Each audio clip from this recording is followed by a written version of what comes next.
நண்பர்கள் அனைவருக்கும் வணக்கம். நீங்கள் இதுவரை நமது வேலை விளையாட்டு சேனலை சப்ஸ்கிரைப் பண்ணாமல் இருந்தீங்கன்னா மறக்காமல் சப்ஸ்கிரைப் பண்ணிங்க. உங்களுடைய நண்பர்களுக்கும் அந்த சேனலை வந்து ஷேர் பண்ணியிருக்கேன். எல்லாருமே பார்த்து எக்ஸாம் எழுதிட்டு மார்க்கு எவ்வளோ வரும் அப்படின்ட்டு ஒரு கன்ஃபியூஷன்லேயே இருப்பீங்க, சரிங்களா? இதில் வந்து பார்த்திங்கன்னா ஜூனியர் ஃபிலிப் சீனியர் ஃபிலிப்புக்கு அப்படின்னு நம்ம பார்த்தோம் அப்படின்னா 170 மதிப்பெண் இருந்துச்சு. ஆனால் அந்த 170 மதிப்பெண்லேருந்து ஒரு மதிப்பெண் வந்து மதிப்பீடு செய்ய மாட்டாங்க.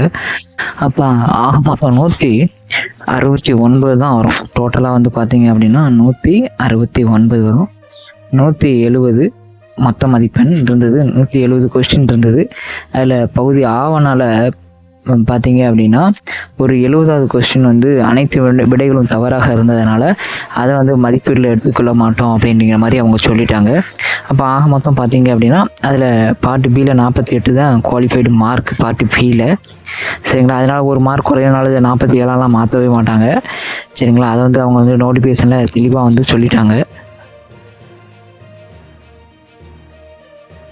இதில் நீங்கள் பார்த்தாலே தெரியும், பகுதி ஆவணாச்சர் அனைத்து விடும் இறுதியாக அங்கீகரிக்கப்பட்டுள்ளன. வினா எண் 70 பொறுத்தமட்டில் அனைத்து விடைகளும் தவறாக இருப்பதால் அந்த வினா மதிப்பீடு செய்து நீக்கப்பட்டு அதிகபட்ச மதிப்பெண் 119, அதாவது பார்ட் ஏல வந்து 50, பார்ட் 50, பார்ட் பியில் வந்து பார்த்தீங்கன்னா ஒரு 120, டோட்டலாக வந்து 170 மதிப்பெண் வந்து இருந்தது.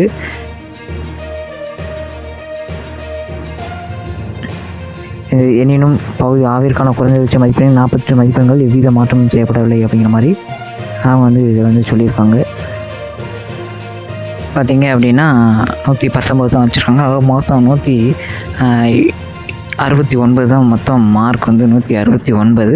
சரி, இப்போ வந்து பார்த்திங்கன்னா உங்களுக்கு வந்து எவ்வளவு ஜென்ரலாக ஒரு கட் ஆஃப் வந்து உங்களுக்கு இருக்கும் அப்படின்னு ஒரு ஆவரேஜாக பார்த்தோம் அப்படின்னா, ஜென்ரல் கேட்டகரியில் உள்ளவங்க வந்து பார்த்திங்கன்னா ஜென்ரல் கேட்டகரியில் பார்த்தீங்க அப்படின்னா ஒரு 150 மார்க் எடுத்திருந்தீங்க அப்படின்னா ஒரு 30 மதிப்பெண் உள்ள அந்த வாய்மொழி தேர்வுக்கு வந்து உங்களை வந்து கூப்பிடுவாங்க. நீங்கள் பார்த்தீங்கன்னா பிசி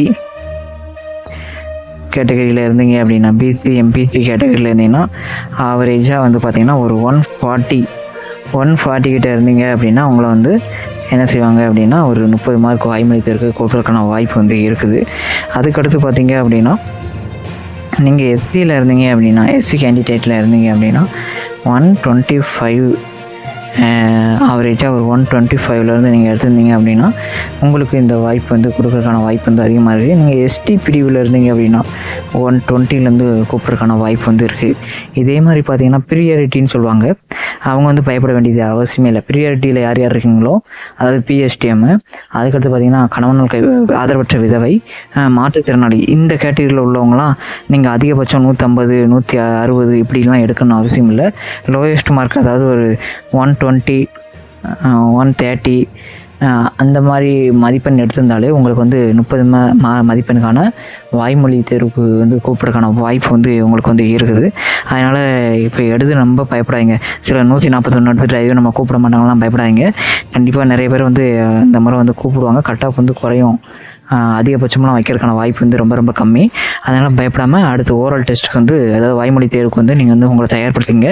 இந்த 30 மார்க்கையும் நீங்கள் எக்ஸாமில் எடுத்த மார்க்கையும் கால்குலேட் பண்ணி தான் ஃபைனல் அப்பாயின்மெண்ட் வந்து கொடுப்பாங்க. அதனால் இந்த 30 மார்க்கை வந்து நல்லா ஸ்கோர் பண்ணிடுங்க. ஏன்னா இதில் 140 எடுத்துட்டீங்க அப்படின்னா, 141 எடுத்துருக்கீங்க அப்படின்னா அந்த 30 மார்க்கை விடாமல் நல்லா ப்ரிப்பேர் பண்ணிட்டீங்கன்னா 171 வந்து இதை ஃபிக்ஸ் பண்ணி தான் கடைசி ஃபைனலாக வச்சு தான் உங்களுக்கு எக்ஸாம் மார்க்கையும் ஓரல் மார்க்கையும் அனலைசிங் பண்ணி தான் உங்களுக்கு வந்து இந்த அப்பாயின்மெண்ட் வந்து ஃபிக்ஸ் பண்ணுவாங்க. அதனால் ஆவரேஜாக ஒரு 120லேருந்து எடுத்திங்கன்னா கூட இப்போ நான் சொன்ன மாதிரி இந்த கேட்டகரி வைஸாக உங்களுக்கு ஒரு வாய்ப்பு வந்து இருக்குது.